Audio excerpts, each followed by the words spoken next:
Artificial intelligence సాంకేతిక విప్లవం కారణంగా ప్రపంచవ్యాప్తంగా డేటా కేంద్రాల విస్తరణ శరవేగంగా ముమ్మరమైంది. ఫలితంగా క్లౌడ్ కంప్యూటింగ్, హైస్పీడ్ ప్రాసెసింగ్ కోసం అవసరమయ్యే అత్యాధునిక మెమరీ చిప్లకు మార్కెట్లో ఊహించని రీతిలో భారీ డిమాండ్ ఏర్పడింది.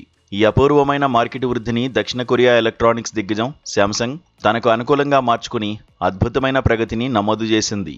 ఇటీవలి త్రైమాసికంలో శాంసంగ్ చిప్ తయారీ విభాగం ఏకంగా 49 రెట్ల ఆదాయ వృద్ధిని సాధించి సరికొత్త రికార్డు సృష్టించింది. ఈ భారీ లాభాల నేపథ్యంలో కంపెనీ తమ చిప్ డివిజన్ ఉద్యోగులకు ఒక్కొక్కరికి సుమారు 3.25 కోట్ల రూపాయల అసాధారణ బోనస్ను ప్రకటించింది.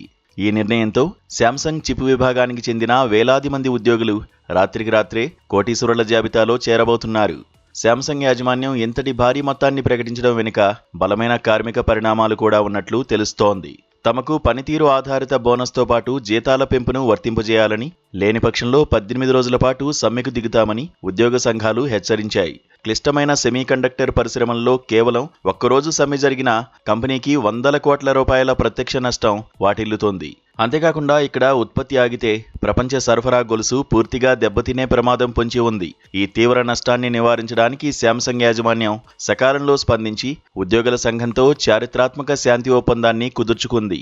ఈ చర్చల ఫలితంగానే చిప్ విభాగంలో సుమారు 78,000 మంది ఉద్యోగులకు ఈ భారీ బోనస్ ప్యాకేజీని ఆఫర్ చేశారు.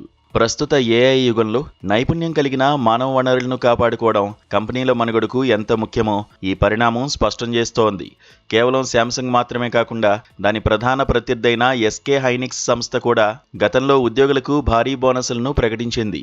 టెక్నాలజీ మార్కెట్లో గట్టి పోటీ ఉన్న తరుణంలో కంపెనీలు తమ ఉద్యోగులను సంతృప్తిపరచడం ద్వారా గరిష్ట ఉత్పత్తిని సాధించాలని లక్ష్యంగా పెట్టుకున్నాయి. ఏఐ సృష్టించిన ఈ సరికొత్త డిమాండ్ బూమ్ కారణంగా అటు సంస్థల మార్కెట్ విలువలు పెరగడంతో పాటు ఇటు కార్మిక వర్గానికి సైతం అపారమైన ఆర్థిక ప్రయోజనాలు చేకూరుతున్నాయి. ఈ పరిణామం రాబోయే రోజుల్లో ఇతర అంతర్జాతీయ టెక్నాలజీ సంస్థల్లోని బోనస్ లెక్కింపు ప్రమాణాలపై తీవ్ర ప్రభావం చూపే అవకాశం ఉంది.